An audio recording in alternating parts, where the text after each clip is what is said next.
So if you make a calculation, 300 kids, 17 minutes, we just canceled over 5,000 minutes of learning. So why would a school take away 5,000 minutes of learning?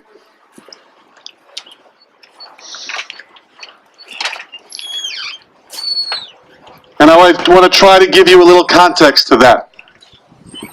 A month ago, we were on vacation, but others were in school.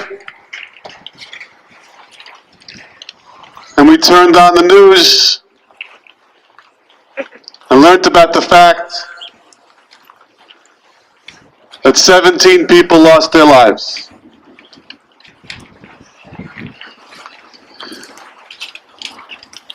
And the whole country was talking about it, was reflecting on it, and appropriately asking the question, what can we do? And actually and unbelievably, it was kids, students of that school, and students of other schools who said, I don't know if I can figure it out by myself, but if we come together, we can make a difference. So we're standing out here in the cold today, a month later, for a few reasons. Number one, because it's very, very deep in our tradition that if somebody else is hurting, if somebody else is not whole, if somebody else is in pain, then life doesn't just go on for us. So we're standing out here to say to the people, those families in Parkland, Florida, and all of those families that have been broken, that have been hurt, and are still in pain,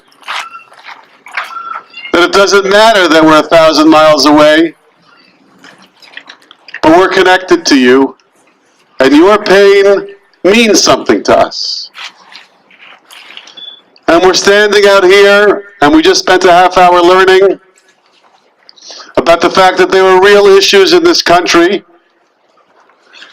that need to be thought about again, need to be respectfully and appropriately debated in figuring out how to keep people safe, how to keep our schools safe, how to keep our children safe, and what laws need to be tweaked or changed or made to make that happen.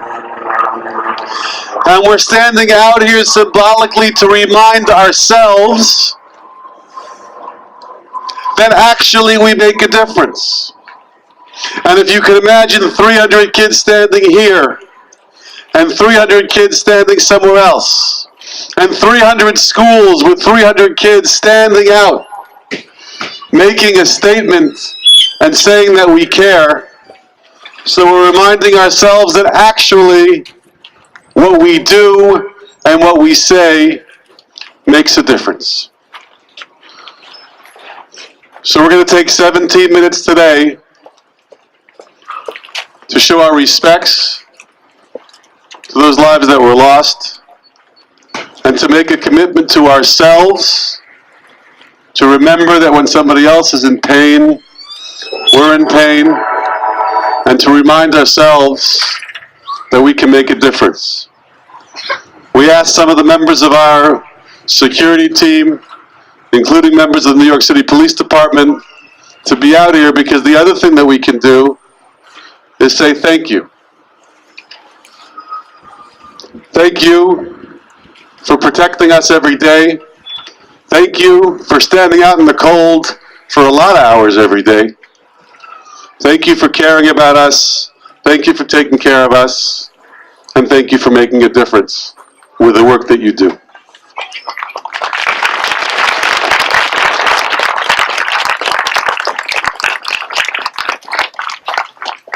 listen as our students recite the names of those who we remember today. Alyssa Al-Hadeth, Scott Bagel, Martin Duque, Nicholas Doran, Aaron Feiss, Jamie Gutenberg, Chris Hickson, Joaquin Oliver, Luke Hoyer, Tara LaFrance, Gina Montalto, Elena Petty, Meadow Pollock, Helena Ramsey, Alex Schachter, Carmen Shentrup, Peter Wang, 15,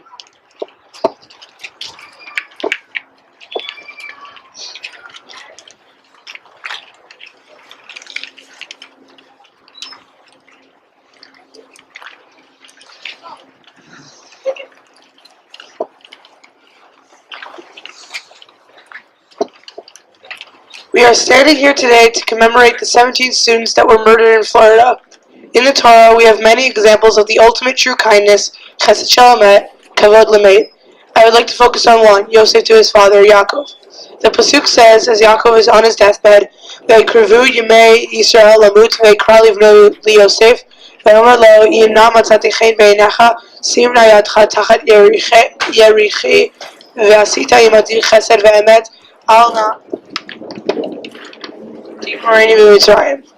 Israel's days were coming to a close, and he called to his son Yosef. He said to him, "Swear to me that you will do with me the true and ultimate kindness. Please don't bury me in Egypt." Rashi explains that respecting and helping the deceased is a true chesed because you can never be repaid by the person you've helped.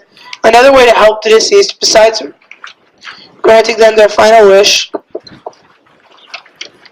is to, in our particular case, try and make this a safer world for all children in schools and for everyone. Whether trying to cure disease, learning CPR, or changing laws in order to prevent more loss of life, there are many ways to help. Some may ask if this one gathering is really going to change the world. However, we just learned from the Purim story a few weeks ago.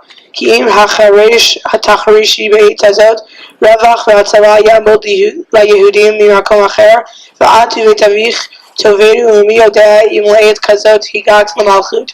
And who knows if this is the reason for which you were brought to the queenship. This is your opportunity to try to help. After Esther says to Mordecai that she can't go to the king, he says to her that she must, even if she is doubtful. We learn from this that we don't know always the consequences of our actions. But what Mordecai teaches us is that when we have the opportunity to help, even if we don't know what will specifically come out of it, we must take that opportunity.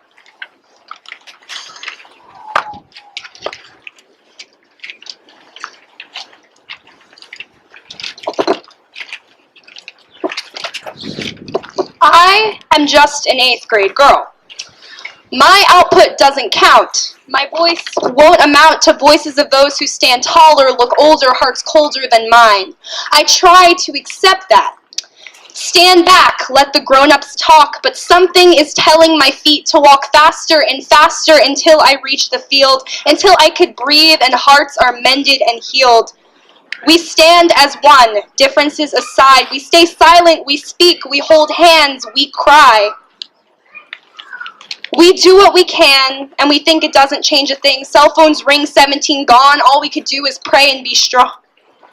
What is there to do but push for change? What is there to do but hope our voices stretch that range, reach the people who are hiding in tears, tell them it's okay. We share in your fear. We tell them to stand tall, be tough, and keep on saying enough is enough.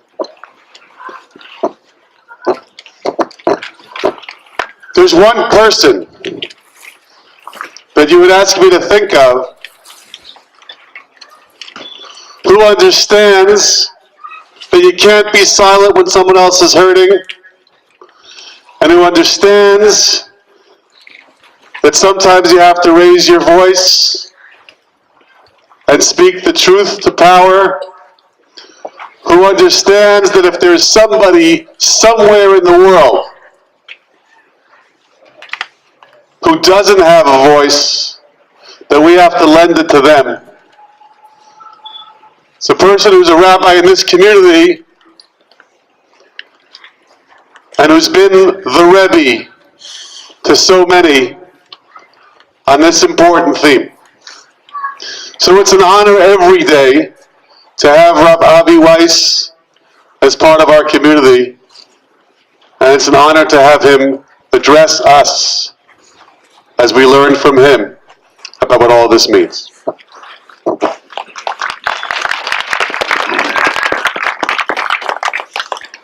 In the 1960s, Dr. Martin Luther King,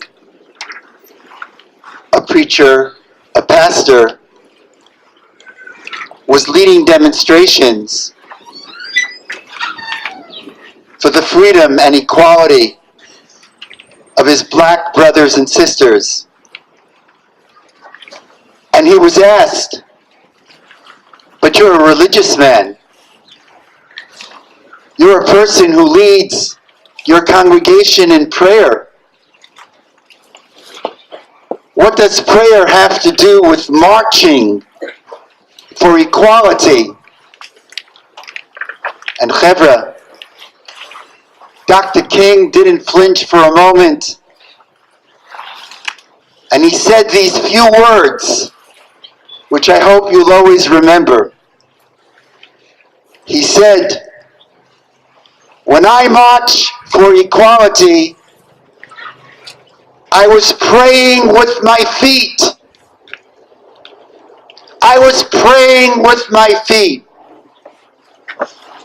And to each and every one of you, you may not be sitting at a table learning over a Chumash or a Gemara, but what you are doing this moment is you are learning. You are learning by standing in solidarity with young men and young women just a few years older than you are.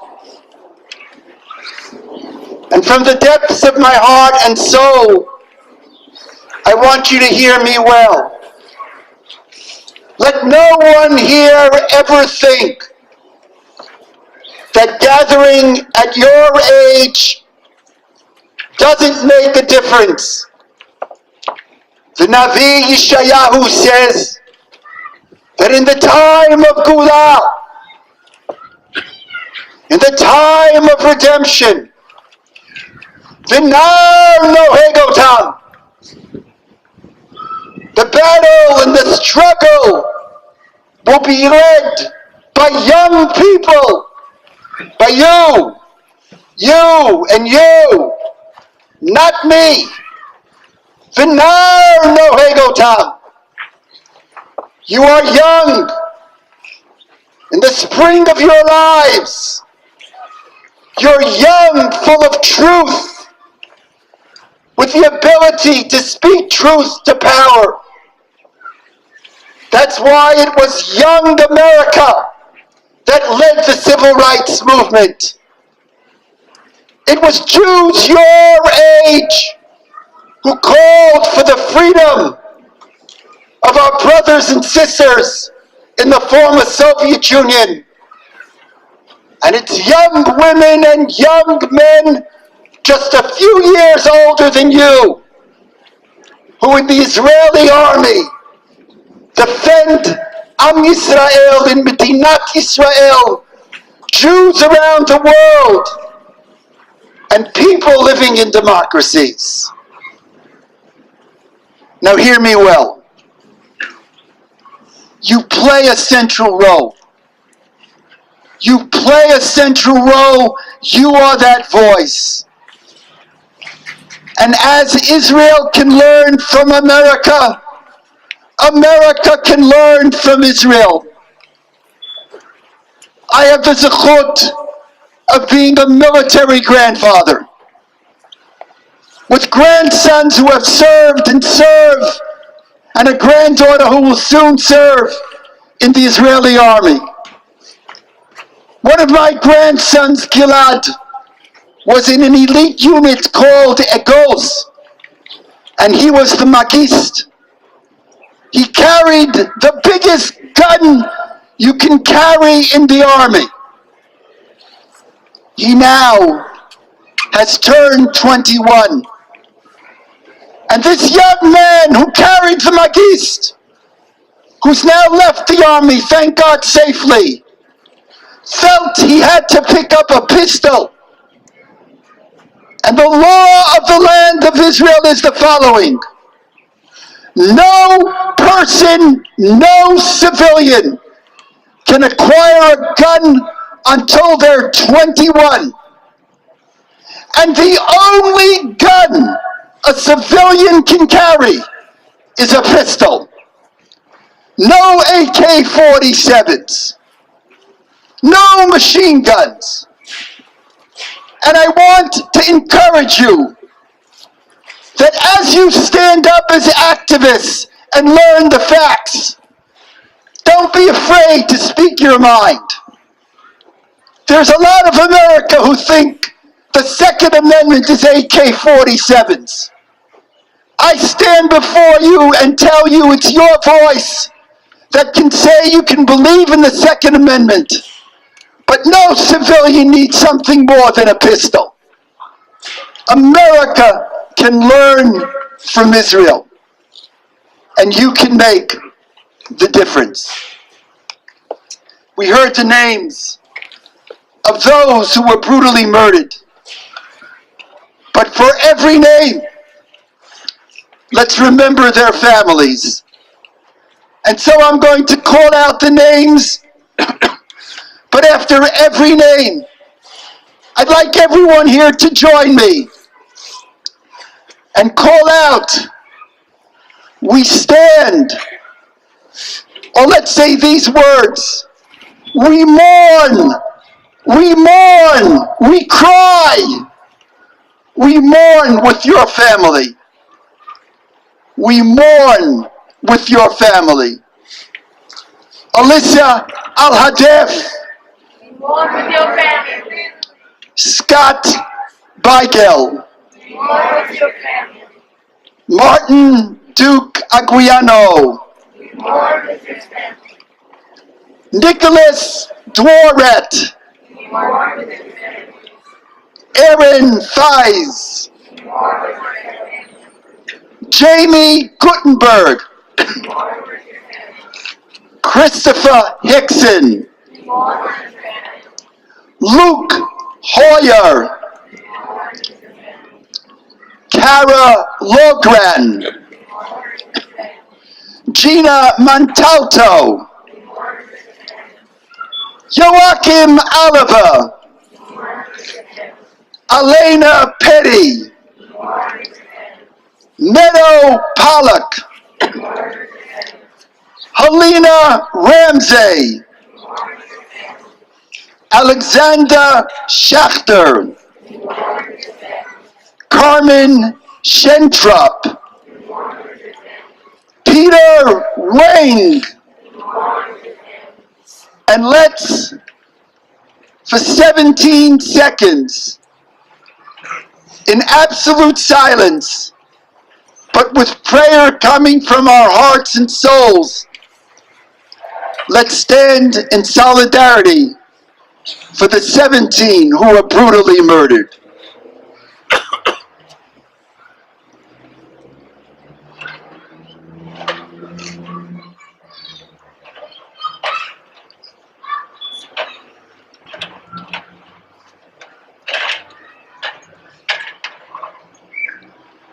And I want to leave you with the following. As I walk down the steps of SAR,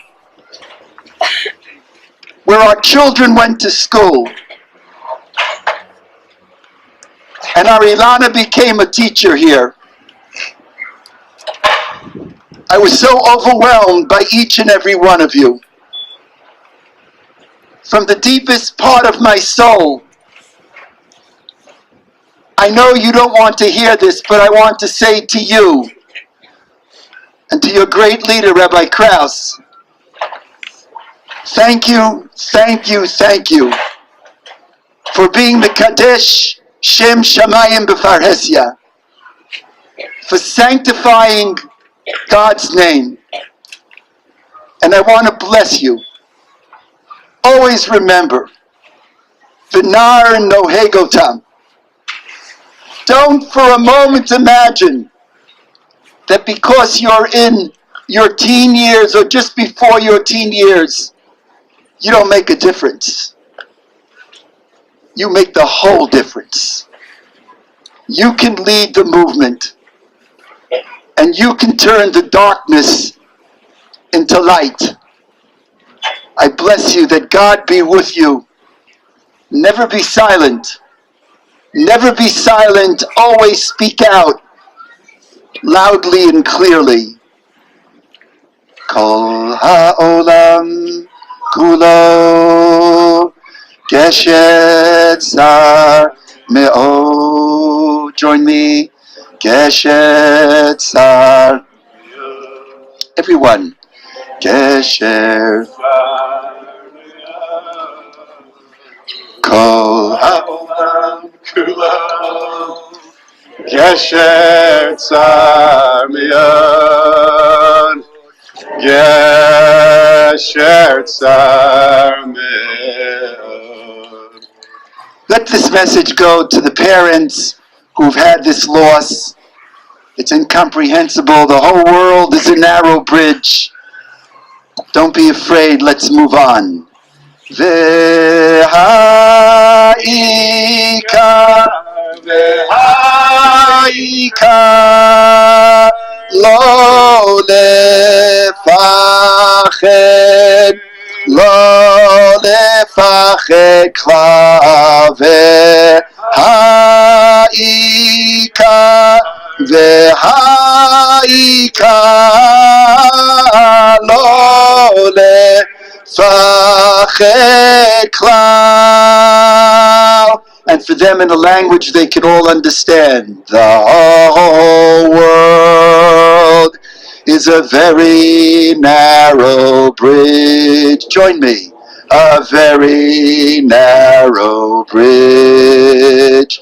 A very narrow bridge.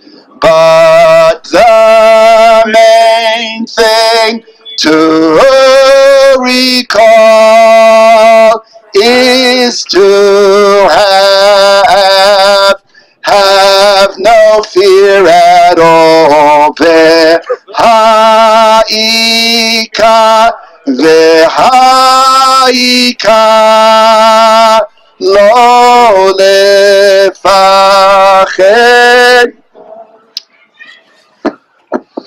We return to our classrooms in silence out of respect the way we came here. Hold on one second.